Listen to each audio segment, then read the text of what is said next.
Welcome back to the Work in Progress podcast, where we are talking all about humans with learning in progress, not just our polished outcomes and not just the perfection. As you may know, I am Mindy White, your software engineer host, and today we have Anemari Fiser joining us from Barcelona, I think Catalonia, if I'm not mistaken, Spain. Yes. We talked about Catalonia and Catalan in a previous episode, which is fun. And you've been in tech for over a decade. Anne-Marie has held various titles. She now uses that experience to educate others, training and coaching, and freelancing. And over the last 5 years, I believe I saw that Anne-Marie has coached over 500 engineers and over 300 tech leads, which is amazing. That's a lot of people that you have impacted. And the latter of which, tech leads, has been kind of a vague job title. It varies company to company, which is why Anne-Marie recently wrote a book, Leveling Up as a Tech Lead, Growing as a Technical Project and People Leader, of which I am partway through. It's been really great so far. So welcome, Anne-Marie. I've just babbled a lot. Do you have anything else that you'd like to share? No, really, I think you covered it all. Really happy to be here. Thank you so much for the invite, Mindy, and I'm looking forward to your feedback on the book. Yeah, and I'm excited to have you. So thank you so much for being here. Um, well, I guess to get us started, would you like to share a little bit about your journey through tech into tech lead and now freelancing? Sure. So I mean, all my career has been in tech. I started as a software engineer while being in university because at that time you had to. I guess it's the same now. You have to get a job to get experience, and you have to get experience to get a job. So you have to play the circle. So I started as a software engineer, became a tech lead early in my career because I was very quickly, I realized I'm way more driven by team results than individual results. And that was like a natural progression for me. Yeah, I play different engineering manager roles and like different leadership roles. But some years ago, 5 years ago to be precise, I burned out actually in the role that I loved, and I took a break, and then I started my full time coaching business. So since then, I've been mainly working with engineers, training tech leads in building high performing teams, and coaching techies in developing their soft skills. So yeah, Excellent. that's pretty much it. Excellent. And you said that you realized early on that you were driven by team results. What showed that to you? Like what presented for you? Well, I kind of felt like everybody, like a lot of people around me, were very like curious about the new technology and playing with tech and solving problems in different ways and getting in complex topics. And at the same time, I was the one like driving conversations in the team, asking how can we do it differently? How can we do it faster? And even taking roles like Scrum Master or facilitating meetings. Like I was very driven and curious about, okay, how can we all together make sure we are all aligned and moving forward in the same direction? So yeah, I just find myself when I had to choose, constantly finding myself deciding or choosing to spend my time on this sort of activities instead of playing too much with tech. For me, tech and coding was always a way to solve a problem more than something that I was good at, but not, I can say, fully passionate about the pure like coding activity, I would say. And I guess so that seems to have driven you to like a very management focused, a very like helping the team sort of role. But I saw your post the other day. Happy birthday, by the way. But I saw your post the other day about how you were not hiding your age anymore because I get the sense that you felt like you were too young for your roles or for the things that you had achieved. Um, do you Yeah. feel like like became a manager because of that team like spirit, that team drive? So I think there are kind of two questions in there. I mean, for me, the battle or the challenge of hiding my age was definitely a thing for a while there, especially when I started out as a tech lead, because I became a tech lead at 26. I was actually the youngest in my team. And my team didn't know. So it was kind of one of these things that you kind of assume and you never talk about, even though it's just kind of a brief forward thing. Yeah. So yeah, I mean, for me was I was at that point I was working in a consultancy, so I was working with clients daily. And let's just say that every time I felt like someone was finding out my age, their behavior towards me would change. Like you can just kind of see it in their eyes, starting to kind of doubt. Okay, is she ready? Okay, maybe I should talk to someone else. And so yeah, this is something that at least when I started out, it's something that I felt the challenge of navigating this, and I that was my approach at that point to kind of just prove people what I can do and what I know besides the age, because I really believe you can gain experience in different ways, and age is not necessarily the or age or years of experience more than anything. It's the only way to get that. So yeah, it's been a challenge. I cannot say it's a challenge now because I'm a different age with a different type of experience, but I can see Yeah. constantly this battle also with the people that I'm working with the techies that I'm working with people from different ages with different and I see this regardless of, some feel they are too young, some feel they are too old, some feel they are like not. Everybody just feels like they are not fast enough or whatever. And it's a shame, I think, because I think this age thing, it's something we all go through, and we should be more empathetic about all the different stages of in the process of life. Absolutely. And thank you for drawing attention to that because it's not talked about nearly enough, I don't think. Funny, no? It's something we all go through, but we avoid talking about. Absolutely. And it sounds like you train and coach people from various stages. What is your experience with that? Like, can you talk to us a little bit about the folks that you work with and then also like the experience transitioning into freelancing? Yeah. So when I started, actually, my journey into freelancing, when I started coaching people, was kind of just happened. It was not something that I looked to. I It just kind of developed when I left my full time role. I was doing a lot of support for my team and for people outside my team in the company, like mentoring, coaching them in their growth Hmm. careers, like helping them plan like growth plans or performance reviews. And so when I left, actually, people started reaching out to me and asking, "Hey, where are you? Because we need you." And it started with a coffee, with a call, and it kind of developed from there because I realized people wanted some structure. I started putting some structure around it. I also started my training as a coach, like officially. Got some like a program, and I realized, okay, this is something that I can actually bring value to the community. I can actually help, and I can also do something that I love, that helps me like sustainably kind of keep continuing in the tech industry. Yeah. So yeah, I at the beginning I was kind of working with people with different needs. I did a long part of a big part of the journey was working with career changers. So I was working with boot camps and people transitioning into tech roles. Hmm. So that was definitely, that gave me exposure to a lot of different, let's say, challenges for people. Age is just one of them. But yeah, people coming from different backgrounds and being at different stages in their life, in their careers, and kind of navigating the process was something, I have to say, complex to support people through. At some point, actually, I had to switch, and that's the moment when I started working mostly with tech leads.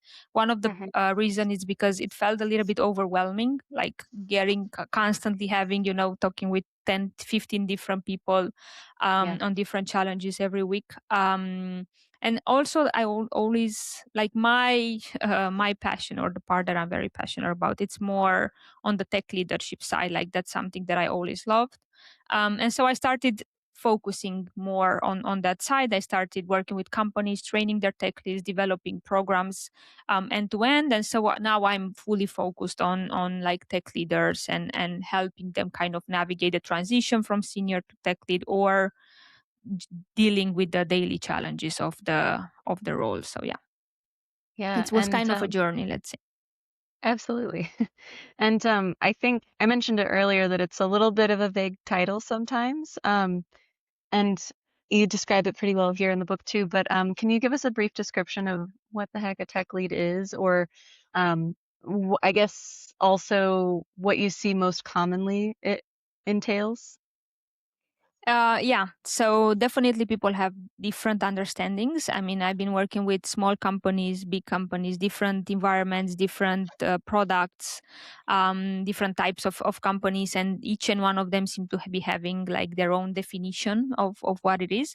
But there are Hmm. some things that they all seem to agree on, and that is that the tech lead is definitely a person with like a technical background, a software engineer or someone that has a technical background that is responsible for leading a technical team with everything that entitles, but also accountable for the technical outcomes of that team, right? So it basically encapsulates those parts of the technical side with the people side, with the accountability side, and of course the business side, because this is the first part, sorry, the first chance, the first opportunity where you cannot ignore the business side anymore. So yeah, it's kind of covering those three areas. That's the part that everybody agrees with. Now, how and what exactly the responsibilities are, and how much time is the tech lead spending in each and one of these three areas? This is where things get fuzzy based on the whoever you talk to. That's fair. Yeah, every company has their own expectations and needs, I guess. That makes sense. So then I would love to talk about your book a little bit, but before we do that, I know you mentioned prior to transitioning into freelancing, you ran into a bit of burnout, which I know is pretty common across the industry, but isn't talked about nearly enough. We're getting there, but we're not quite there. So would you like to share anything that you learned from that, or anything that might help someone presently going through burnout? Yeah, I think, like you said, at that point, at least it wasn't such a well discussed topic, which made it more complex actually for me to go through it. I think Hmm. these days we are in a better point. Like I see people feeling way more comfortable and more open to admit when they're going through, when they're struggling, but also getting support. Actually, a lot of the people that I'm working with were or are currently experiencing what we describe as burnout, or where I helping them navigate or avoid it, hopefully. And so for me, I mean, it was I just loved my job a lot. That's one of the things. So I put everything into it. I did what usually tech leads do in their first role, which is putting their full heart and soul into it, and kind of trying to be all over the place, and keeping track of everything and taking care of everyone. And so yeah, that wasn't very, let's say, healthy. Also, I mean, COVID had something to do with it. It was in the middle of COVID. We switched from full in the office to full remote from one day to Yeah. another, right? So there was a lot of pressure from that. Just having to change tools, having to adapt, keeping the culture. Everything changes in the remote world. And at the same time, we were, as I was saying, I was in a consultancy, so we were working with the client daily. So the pressure, it's just there constantly. It's not just you and your team, but you constantly have to make sure and prove to your client that you know what you're doing, right, and you're keeping things under control. Right. So all of those things kind of contributed to just, yeah, getting me to a point where I just felt like I needed a break. And so yeah, I took a break. It was, I think it was coming. It's been like been a lot, like 8 years, 10 years into my professional working career. And I haven't had taken a break, and I think that Mhm. also contributed to getting to that point. But I also think it was, now looking back, it was a needed experience. And I think without that experience, I wouldn't be in this point right now. So yeah, I think if you are curious and reflective about processes in your life, you can make good things out of bad situations. So yeah, I've learned a couple of tricks, because you were asking, okay, what are some things that can help? I think the main trick, actually in the book, there is a whole chapter on this, because I feel like it's very common. It's more Yeah. common these days, for especially for people transitioning into this role. And so I have some tips, but one thing that I found very useful, and I think, and the strategy that I apply mostly with people that I'm working with on this topic, it's finding things outside of work. Like, it's kind of redistributing. Instead of trying so hard not to work so much, trying really hard to work on something else. So kind of finding things Yeah. outside of work, redistributing energy and time and mindset and focus towards other things that might be interesting for you. So it can be things like, it can be simple things like planning things after work. Just instead of forcing yourself to close the laptop at 6, you can just say plan a yoga class, whatever you like, at 6, and then that's already paid, and that's going to kind of force you to go because there's people, you have a group there. So that those kind of little tricks to kind of just find things out, even hobbies, or it can be as simple as just meeting people. I find that the most efficient way. It's not easy, but it works, right? Because then you get your brain start thinking into direction, okay, how do I do this, how do I do that, instead of how do I stop doing this. So it's just kind of redistribution of focus. So yeah, that's one strategy that I constantly see working the best in this process. Yeah, I would actually echo that because I too went through burnout, which I've talked about before, but I have noticed now, having gone through that process, to your point, like it gets you to a point where you are more aware of what's going on um, in your body and in your mind. And I've noticed the redistribution is actually like an excellent idea and point because I've noticed even now as I'm starting to like feel some of those feelings of like I'm tired, I'm cranky, like I'm just having a much harder time concentrating.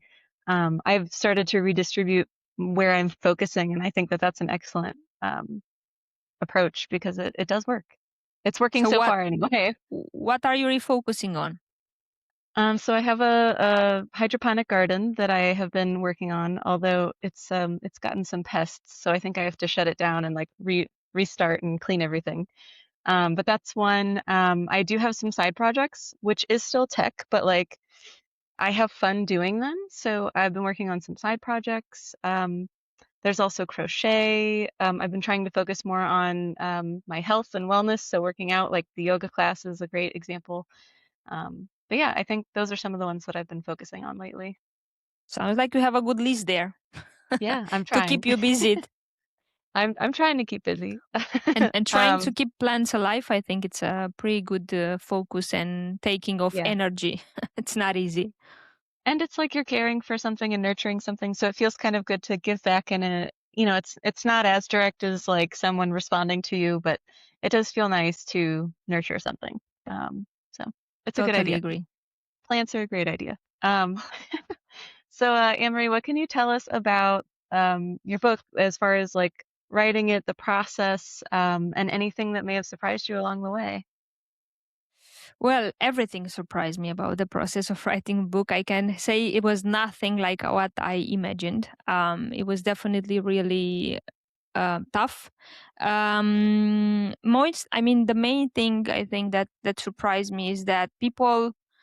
I think you see this process in movies, when you see kind of this writer sitting at their desk and they all of a sudden they just get this motivation and creativity and they just kind of start typing 20 pages without stopping. And I Yeah, think I got that maybe twice in a year while I wrote the yeah, book. The reality is that the writing process, just like any other process, most of the days it's not based on motivation or creativity. It's based on sitting down and actually doing the thing.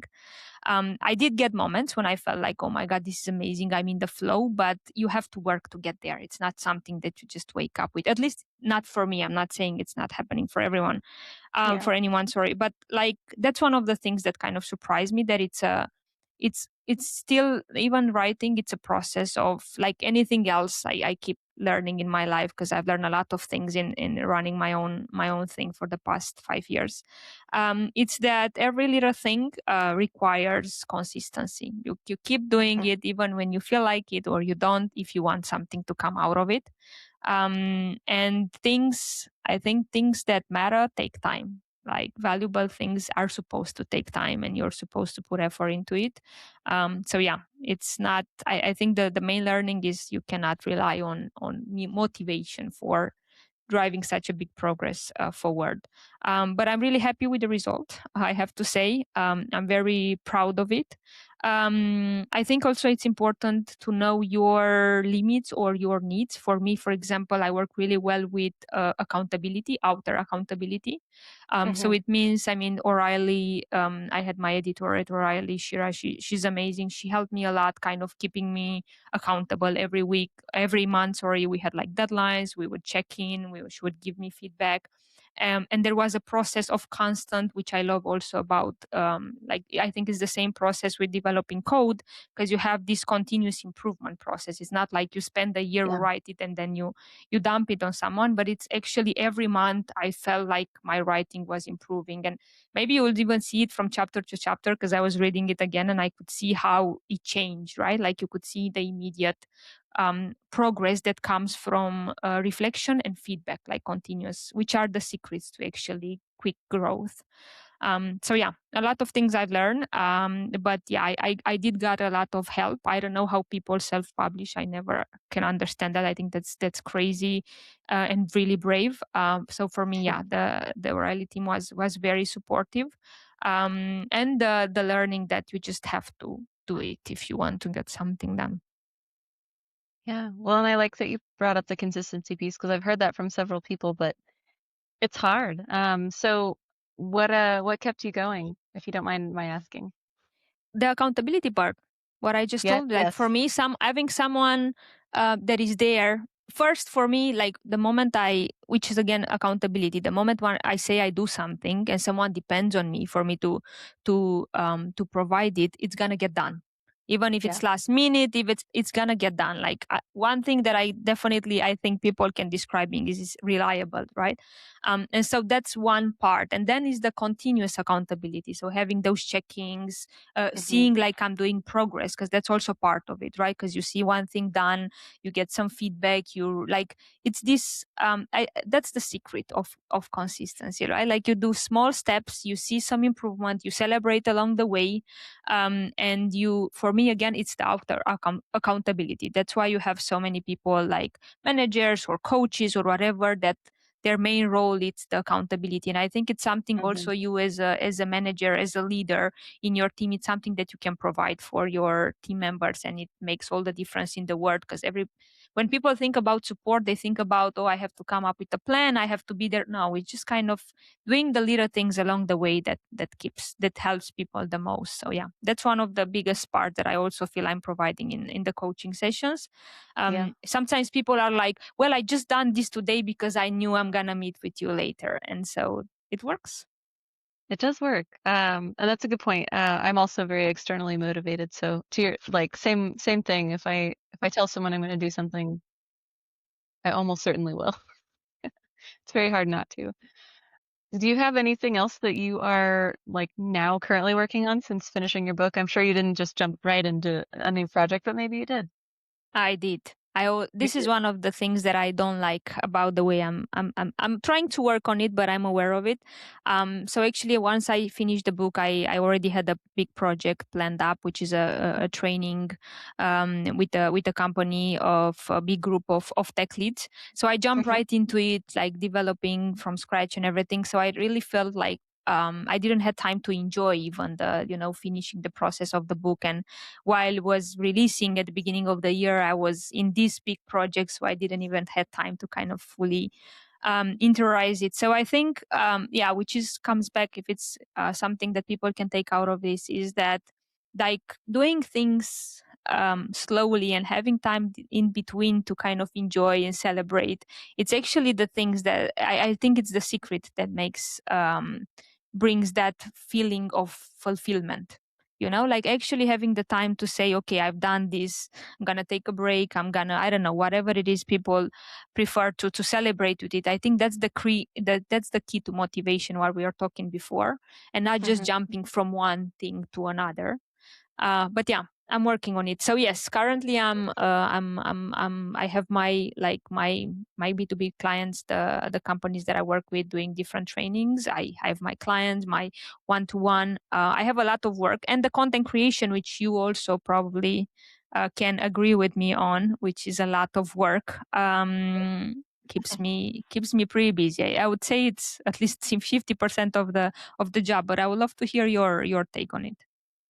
Yeah, I think you're right. It definitely takes a lot of effort and time, and I'm trying to figure out how to get back into it after I got a new role in the middle of last year and like had to take a step back because rediverting my focus because I was spending so much of my time and energy learning that I did have to back up just a little bit. But I'm trying to figure out how to re-jump into it and how to jump into it with a little bit of a different approach because like I feel like I've grown since I first started posting and sharing and writing and speaking, and so I'm still trying to figure that out for myself, but it definitely does take a lot of effort. I was actually noticing too on some of your posts that you have a lot of speaking commitments coming up. How does that fit into everything as well for you? Well, it's that 10% on top of the 100% Yeah, of the work that 110%. I'm doing. I mean, it comes back to it's part of the work that I'm doing. So, Yeah. I mean, one of the things that I'm doing it's teaching and sharing with communities and in tech and helping people grow. So for me, like conferences is one way of doing that. Hmm. So yeah, I've always been a fan of kind of speaking in front of audiences and just kind of having that. It's a feeling, right? You have that crowd in front, and then it's something that I enjoy. But yeah, every time I'm very excited of joining, and then I'm thinking, why the hell did I sign up for this? Like I'm going through this roller coaster. But yeah, I Yes. have a couple of them line up. I'm still waiting for confirmation on a couple of others. So yeah, we'll see. This year I just went for it, and we'll see what happens. I love that. I love that for you. I also am one of those strange people who loves getting up in front of a crowd, and I love speaking. So I'm trying to, like I said, find my new niche so I can figure out where I belong moving forward. But I love that for you, and I'm very excited. I listened to your recent O'Reilly talk that was really about like tech leadership and all that good stuff. So it was nice. It was good. Have you found anything recently that you are paying more attention to, that you hadn't previously, maybe like compared to a year or two ago? Well, definitely the AI topic, which it didn't it didn't came up until now in our conversation. It was just meant to happen. Yeah, in these past days, I feel myself like I mean, it was always on my radar, and but this past, I would say 3 months, 6 months, it's part of every conversation that I have because the impact it has, especially on the tech leads that I work with daily, it's huge. You asked me before about this definition of a tech lead. I actually recently heard about on how the tech lead in the future is going to be just an orchestrator of agents, and I was like, so just for you to kind of understand the extreme that I'm seeing daily. So that's Yeah. one of the things that I'm keeping an eye on seeing how more than how AI develops. Again, I'm curious about the people side on okay, how are teams integrating it? How are leaders dealing with it? What strategies are built around it? And the funny part is that the problems are the same. The technology changed, whatever, but the problems are the same. There is lack of strategy, there is lack of alignment, there's lack of ownership, there is pressure, like there is no clear way forward. We're still figuring it out, right? And Yeah. people are afraid to admit it. So yeah, the problems are the same, which I keep getting back to. This learning, I keep getting back to it. I was gonna say the good news is you have like stuff to teach, because you know how to handle these things. So I'm wondering, like we're talking about AI in the future of the tech lead. Are you seeing a broad spectrum of what companies are expecting? Like, is that rapidly changing, or is it just like the fear or the concerns or the thoughts that it'll just be a tech lead orchestrating agents only? Like, what have you seen so far? So there are different perspectives. the same as always, depending on who you're talking to. Different companies are different points in their adoption towards AI now, how they are integrating in their teams. Mm-hmm. So yeah, there is no commonality. The only commonality is that everybody feels lost and overwhelmed, and they are not sure exactly what and how to do with it, and what to do with it. And yeah, this is one of the things that I see. And that I think one main struggle that I see when it comes to this is that there is no clear strategy. Like people are being thrown the idea of, okay, you just have to start. I got you a cloud code license. Everybody has Start to start doing. using it and be more efficient starting tomorrow and more productive and faster. Yeah. And tech leads are like, okay, but what do I do with this? What does this mean for my process? No, forget about the process. There is no process anymore. And people are like, and they come to me like, but what do I do? Because, what do I tell my team? And so yeah, the commonality, it's being people being overwhelmed and now no one really knowing exactly how to approach this, and the spectrum is very large on how different teams and companies are dealing with it. Which makes sense. I feel like that's going to be very long term, like that's going to be the case. But it is interesting that there are definitely commonalities both in like previous years and in the age of AI and tech changing so quickly that there are still these commonalities of I don't really know what to do. um, so I'm glad that they have you to help them through that. So thank you. Um, I've had a really great time. Before we like start to wrap up, I have one question that I like to ask everybody, which is if someone is either for whatever reason fast forwarding to this point, or if they just don't remember anything else from our conversation, is there one thing that you would like people to walk away with? One thing, yes, I had one thing. Well, I think the one thing that I would love people to take, it's something we didn't emphasize too much on it, but maybe bringing it up here would make it stick, which Hmm. is the part of intentional growth. So because these days it's a pretty much topic: how do I keep up with everything? How do I grow? How do I get to a point? And the secret to that is just kind of being the intentional part, actually making a plan for where you want to be and how you want to get there, and building those small steps along the way. Because motivation is not what's gonna relying on motivation is not what's gonna keep you there. So building up that consistency in the growth process, I think it's something that that can be very valuable, regardless of what stage in your career you are.